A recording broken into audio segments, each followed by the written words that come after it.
제가 제일 센 친구를 한번 모셔보겠습니다. 여러분들 그냥 계시래.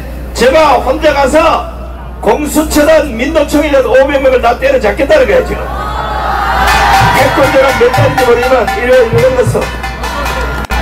그렇지. 인사하고.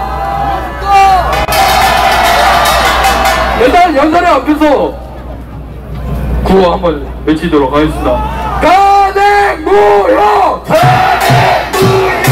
개혁학법! 개혁학법! 공수처 해산! 공수처 해산!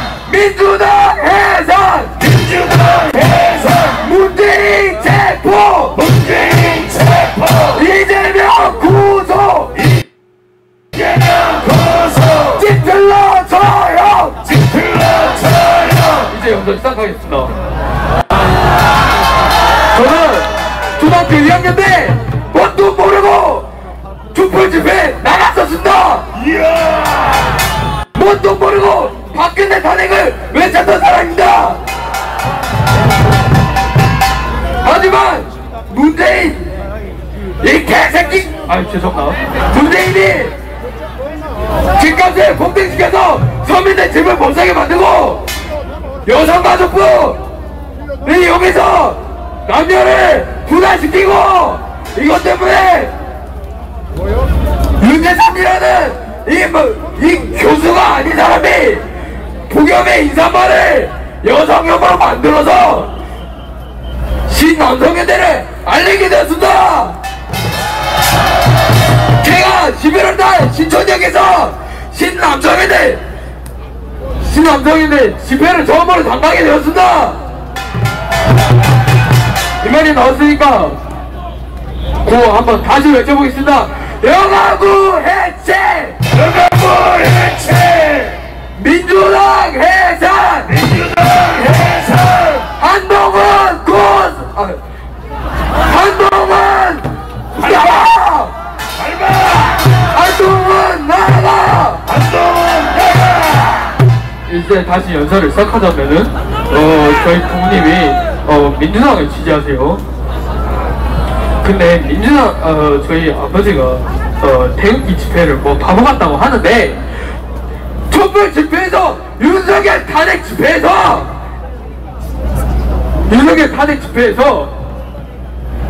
이상한 아이돌 응원봉을 들고 이상한 노래를 부르고 그게 정상입니까? 그리고 윤석열 탄핵 집회에서 태미 집단이 나오고 휴학 축제를 하고 아니 왜 그걸 마음대로 그게 저 바보 같은 짓 아닙니까? 이상한 방언을 듣는 게 윤석열 탄핵에서 중요한 것 같습니까? 만약에 윤석열 탄핵이 애국이라면은 태극기를 들고 나오십시오. 우리는 애국하기 위해 태극기를 들고 나왔습니다. 그리고 우리나라가 너무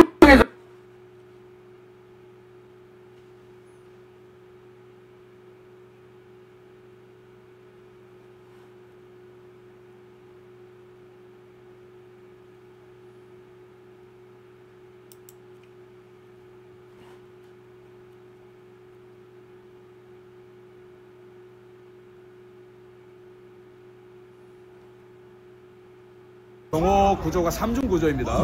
우리 군이 지키고, 그 다음에 경찰이 지키고, 그 다음에 우리 경호처가 지키고 3중 구조인데, 근데 사람을 믿으면 안 돼요. 이게 뚫릴 수도 있기 때문에 우리가 나와 있는 겁니다. 그래서 체포조는 경호처가 앞에서 막대. 지금 밖에 나와 있는 이 뭐랄까요, 뭐 추가적인 뭐랄까요, 좌파들, 그 다음에 민노총 지금 온다고 막 까불고 있거든요. 민노총을 일거에 척결하려면 우리 국민들이 몰려야 되는 겁니다 지금. 네, 화이팅! 네, 저 보시면은 다 나오셔야 돼요. 저도 아까 올라가서 연설했고, 제가 이 아스팔트에 나와서 연설한 게 처음입니다. 처음. 그만큼 절박하다라는 거예요. 그만큼 절박하다라는 거예요. 여기 오시면은 저는 한강진역입니까? 한강진역 2번 출구로 나오시면은 여기 보이고요. 그 다음에 할리데이비슨 매장 앞에 제가 있습니다. 그래서 오셔가지고 저랑 뭐 인사도 하시고 뭐 인터뷰도 하시고, 일단은 오늘 카메라를 당분간은 쭉 켜놓겠습니다.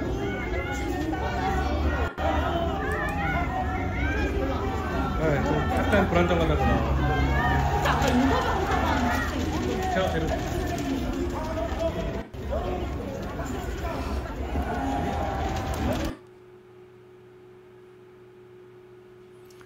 고성국 TV입니다. 이 점을 제가 분명하게 말씀드립니다. 오늘 새벽에 윤상현이 다시 그 관자압 현장 집회에 나왔습니다. 윤상현은 제가 어제 그저께 나와 있었지만 여러분들의 모습을 지켜보면서 아침 출근길에 꼭 와봐야겠다 싶어서 새벽에 찾아왔습니다. 여러분들이 대통령 지키고 대한민국 지키는 모습에 무한 경의를 표합니다. 8년 전에 박근혜 대통령 탄핵도 누구보다 앞장서서 싸웠는데 윤석열 대통령 탄핵도 누구보다 앞장서서 싸우고 있습니다. 우리가 윤석열 대통령 지켜야 하는 이유, 윤석열 대통령이 곧 대한민국이기 때문입니다. 이렇게 기함을 토하고 갔습니다.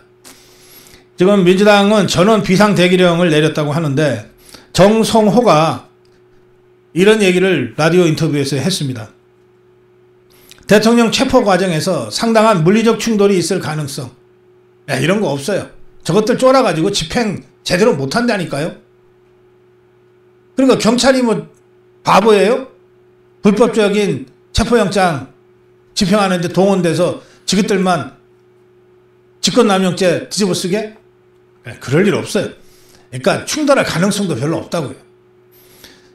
그런데 이 정성호는 여기서 더 나아가서 대통령이 2차 내란을 선동하고 있는 게 아닌가, 이런 느낌이 들어서 국회 소집을 했다, 대책을 세우려고 하는데, 그래, 직무에서 배제돼서 관저에서 갇혀가지고 불법적인 체포영장까지 언제 집행될지 모르는 이 상황에서 대통령이 2차 내란을 꾸며요? 아니 뭘 뒤집어 씌울래도 좀 어느 정도여야지. 이 자들은 어제 윤석열 대통령이 석동현 변호사를 통해서 발표한 메시지를 갖고 제2의 내란을 꾸미려고 한다, 이렇게 몰아가고 있는 것 같습니다. 이 메시지에 보면 국민들을 주권 침탈 세력, 반국가 세력으로 대한민국이 위협받고 있다, 이렇게 설명한 부분을 들어서 정상적으로 활동하는 국민들을 주권 침탈 세력이라 하고 반국가 세력이라고 이렇게 몰아가고 있다, 이게 제2의 내란을 꾸미려고 하는 거다, 이렇게 지금 공격했는데 국내외 주권 침탈 세력이라고 표현했습니다. 국내외. 석동훈 변호사를 통해서 5시 45분의 오후에 윤석열 대통령 신세가 전달되었습니다. 주권 침탈, 그러고 이 내란 선동한다, 이래가지고 민주당 의원들이 비상대책회의를 한다고 합니다. 그러면 윤석열 대통령이 가만 앉아서 죽어야 합니까? 지금 그 대통령실에 갇혀서 자기 할 말을 해야죠. 그러면은 지것들 얘기하는 줄 알고 지레 놀라가지고서 그러면서 윤석열 대통령이 생중계 유튜브를 통해 여러분께서 애쓰시는 모습 보고 있다, 끝까지 싸울 것이다, 이렇게 메시지 전했는데, 이에 대해서 정성호는 이런 상황에서 제대로 된 언론을 통해 여론을 파악해야지 유튜브만 계속 보고 있다, 이런 대통령이 다시 2차 내란 선동하고 있는 게 아닌가 싶다, 이렇게 얘기했는데, 자, 대한민국 국민 여러분, 좌파까지 포함해서 지금 한남동 대통령 관저 앞에 불법 영장 집행을 막기 위한 자유파들의 집회, 어느 언론이 지금 보도하고 있습니까? KBS가 보도해요? MBC가 보도해? TV조선이? 조중동이? 어느 분도 하지 않고 있잖아요. 대통령은 관저 앞에 집회가 있는 건 아는데 어떤 언론도 보도를 해주지 않는데 유일하게 자유파 유튜브들만 생중계를 하고 있으니 그 자유파 유튜브 통해서 볼 수밖에 없잖아요. 그러니까 이게 2차 내란 선동이야?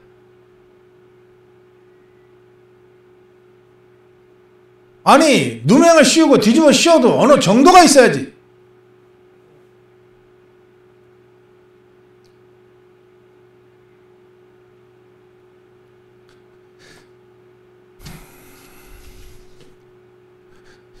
최근 윤석열 대통령과 우리 자유파 진영을 자꾸 내란으로 이렇게 몰아가고 있는데, 계엄령 발동 당일날도 대통령이 계엄령 선포하고 불과 1시간도 안 돼서 150여 명 넘는 좌파 국회의원들이 마치 기다리고나 있었다는 듯이 국회 근처에서 다 튀어와가지고 계엄령 해제 결의를 하고 일사불란하게.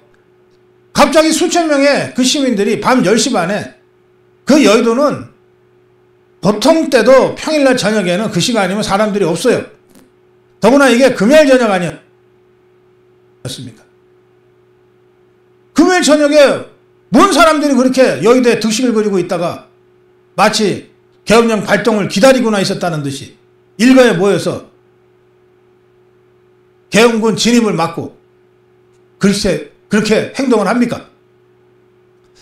그래서 야, 이거 종북 주사파들이 안 그래도 뭐 계엄을 하니 그러고 떠들어대더니 윤석열 대통령 계엄할 때 대비해서 딱 매복하고 기다리고 있었다가 일거에 움직인 것 아니냐. 이 뭔가 지시가 없고서야, 저 북한의 지령이 없고서야 어떻게 이렇게 일사불란한 행동을 저 종북 주사파들이 할 수 있냐. 뭐 이런 그야말로 합리적 의심을 여러 사람들이 제기하고 있습니다.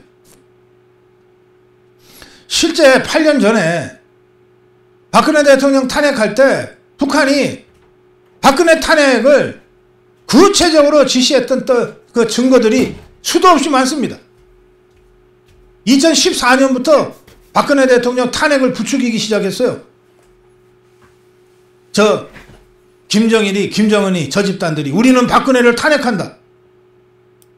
아예 이렇게 노동신문에 대놓고 전면기사를 쓸 정도로 박근혜 대통령 탄핵 때 북한이 정말 북치고 장구치고. 고성국 TV입니다.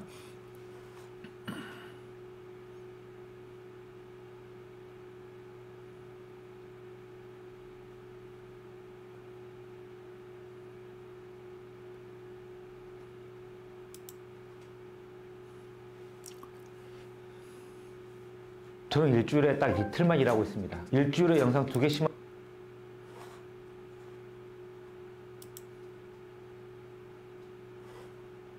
시작하겠습니다. 페멘 마이크입니다. 네, 안녕하세요. 예, 어서 오십시오. 오늘 좀 윤석열 대통령의 체포영장 그리고 압수수색 영장 문제를 먼저 좀 다뤄보겠습니다. 현직 대통령은 헌법상 불소추 특권을 가지고 있다는 건 우리 모두가 잘 알고 있습니다. 그런데 이제 공수처가 또 내란죄 수사권이 없는 것도 알고 있는데, 윤석열 대통령에 대해서 체포영장, 압수영장을 청구하면서 이게 이제 헌법 위반이다, 공수처법도 위반을 했다, 이런 이제 지적들이 많이 나오고 있지 않습니까? 그런데 그건 정확하지가 않아요. 예. 지금 상황에서는 윤석열 대통령에 대한 불소추 특권은, 헌법상 불소추 특권은 의미가 없습니다. 예. 왜 의미가 없느냐?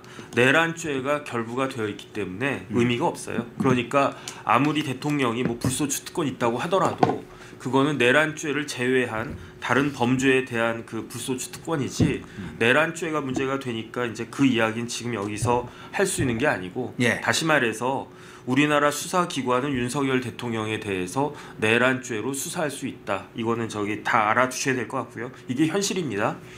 중요한 건 뭐냐면은 우리나라 수사 시스템이 완전히 막 뒤죽박죽이 되어 버렸어요. 내란죄가 뭐 되나 안 되나 하면 되겠죠. 왜 그런가? 이전에는 수사를 어떻게 했느냐, 검찰이 중심이 돼서 그 끌고 나가고, 그 다음에 그 손발 역할, 그 여러 가지 이제 보조적인 역할을 경찰이 하는 그런 체계적인 시스템이 있었는데 그 시스템이 완전히 헝클어져 버렸거든요. 그래서 검찰의 역할이 무엇이냐, 검찰의 권한이 어디까지냐, 이른바 검수완박, 검수완박은 아니었죠. 검찰이 완전히 없어지. 이제 정혁진 변호사는 우리나라의 그 사법 시스템 체계가 다 무너졌다는 거예요. 그래서 법이 제대로 집행되지 않고 있다는 겁니다. 그래서 이 사법부에서 서로 눈치 보기 작전을 통해 가지고 올바른 법 집행을 하지 않고 있다는 겁니다. 지금 현재. 그리고 그 내란죄가 아니면은 윤석열 대통령에 대해서 이렇게 영장 집행을 할 수가 없습니다. 그런데 내란죄로 만들어서 공수처에서 체포영장을 집행하는 것입니다. 그래서 이걸 막기 위해서 한남동에서 많은 사람들이 모여들고 있고요. 법리적으로 이게 옳지 못하다는 걸 많은 사람들이 지금 변호사들이 또 학자들이 주장을 하고 있어요. 그러나 그 현재 그 거야 세력들이 그 집단들이 세력이 너무 크기 때문에 사법부에서 눈치를 봐서 현재 법 집행을 제대로 하지 못하고 있습니다. 일방적으로 야권의 말을 듣고 사법부가 지금 이제 어떻게 생각하면은 시스템이 제대로 작동되지 않는다 이렇게 볼 수가 있습니다. 예, 감사합니다. 예장통합뉴스 최경우 목사입니다. 감사합니다.